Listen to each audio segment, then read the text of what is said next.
After my MBA, I decided to not accept Mckinsey offer. So hi, welcome to my channel. I'm once again on a chai break with all of you, and on my channel I talk about all things MBA, all things management consulting, and all things skills, especially in your early years. So feel free to hit on the subscribe and the notification button so that you are notified whenever I'm making out these really cool videos for all of you, as I've spent last 10 years working in strategy, management consulting, and public policy. 10, 9, 8, 7, 6, 5, 4, 3, 2, 1, 0.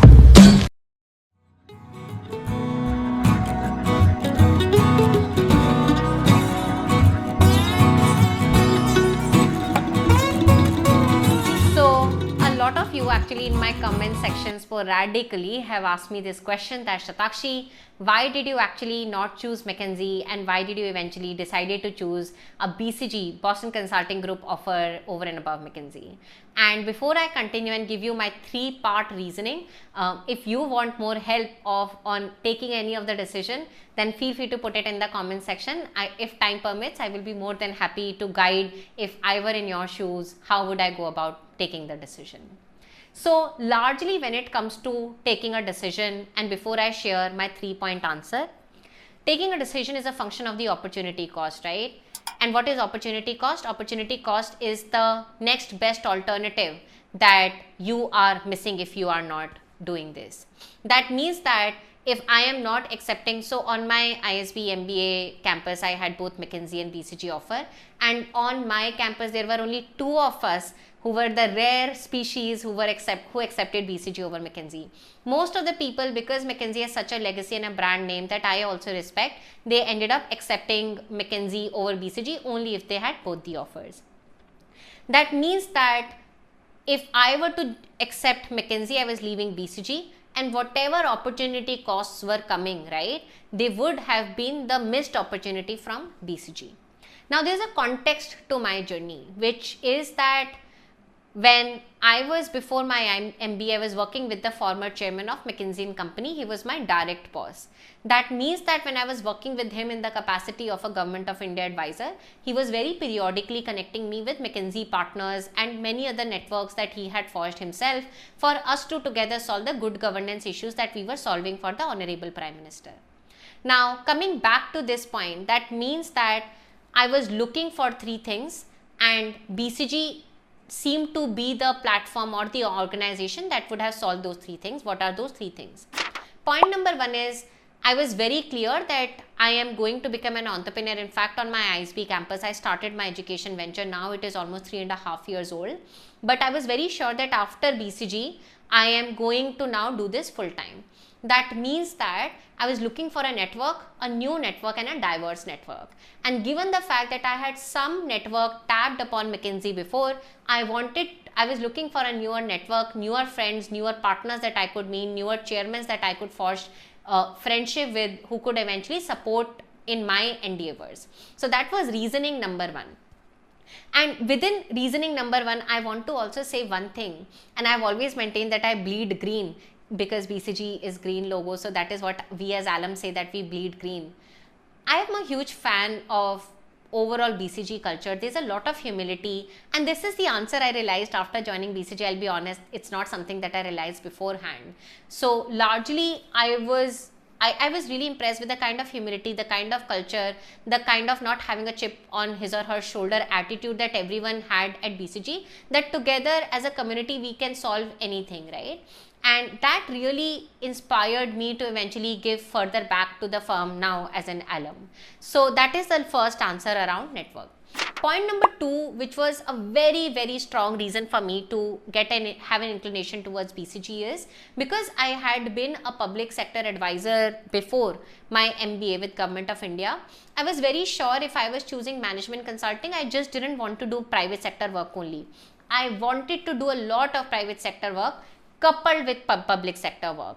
That meant that I was looking for work satisfaction at the end of the day. Now, McKinsey India office, at least right now, has been doing less relative work in public sector and social impact than BCG.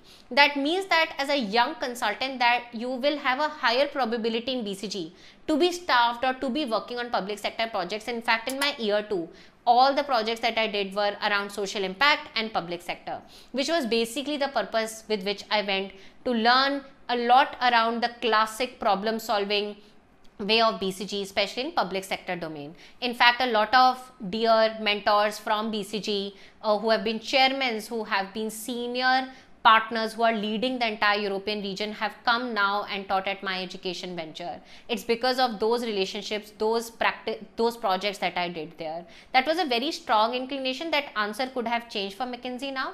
From what I know, BCG India still does a lot of strong work in public sector and social impact. Which brings us towards the third answer. So, because on a formal MBA campus, what happens is all the companies fly down there, all the people or the employees fly down there, and whosoever eventually gives the first offer, you could either accept it or reject it.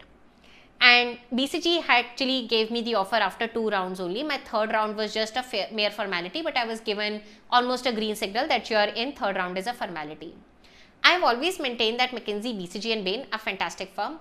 If you get an offer from any one of them, just close your eyes and accept it. Do not get into a power play. Do not get into a lot of politics that I would want to reject one and accept second. So that was another really strong reason that BCG gave me the offer after McKinsey gave me. So I was actually sitting for my final interview round for McKinsey. I had given it and they said we will be getting back. And by that time, I already had my BCG offer. And later on, I was told by McKinsey that I was given an offer by them as well. But of course, in the hindsight, we could also discuss that, hey, Shatakshi, you were given a McKinsey offer first and then BCG offer. Had you accepted McKinsey or would you have waited for BCG? I think I would have still waited for BCG up till a threshold.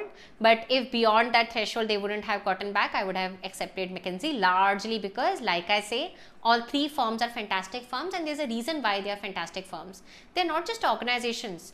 They are legacy institutions in themselves. The kind of skills that today I have as a full-time founder, a lot of them are actually coming from my position of being a consultant. In fact, the exit opportunities that you also get after MBB are really unparalleled. I made a separate video around how I was able to get a 1 crore package in Dubai in international affairs and a public policy role.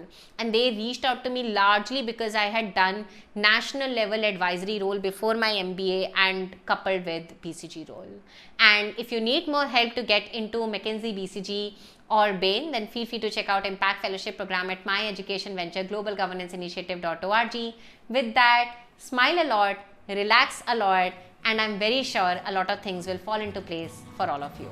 Ciao, ciao, adios, and I'll see you very much soon. Cheers.